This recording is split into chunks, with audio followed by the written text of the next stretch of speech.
അവരങ്ങനെ യാത്ര പറഞ്ഞിറങ്ങി. 6 മണിക്കുള്ള ഉല്ലാസം ബസ്സിൽ അവർ യാത്ര തിരിച്ചു. വഴി മുഴുവനും ശിവക്കാവും കുളവും മുത്തശ്ശി പറഞ്ഞതുമായിരുന്നു ഐശ്വര്യയുടെ മനസ്സിൽ. ആചാരങ്ങളും അനുഷ്ഠാനങ്ങളുമൊക്കെ ഓരോ മനുഷ്യൻ്റെ ജീവിതത്തിൻ്റെ ഭാഗമാണ്. അതിൽ വിശ്വസിക്കുന്നവരും അല്ലാത്തവരുമുണ്ട്.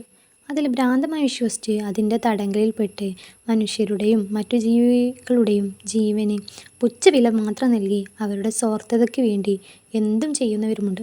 അവരാണ് ആചാരങ്ങളെ ഭയമുള്ളതാക്കി തീർക്കുന്നതെന്ന് മുത്തശ്ശിയുടെ വാക്കുകൾ ഐശ്വര്യ ഓർത്തു.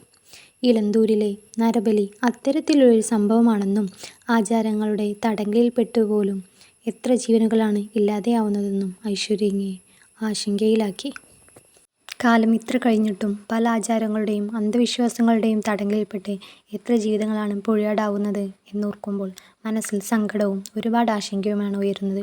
ഇനി അങ്ങനെയൊന്നും ഉണ്ടാവാതിരിക്കട്ടെ എന്ന് നമുക്ക് പ്രാർത്ഥിക്കാം. ഇനി അടുത്തൊരു കഥയുമായി നമുക്ക് വീണ്ടും കാണാം. Okay, by.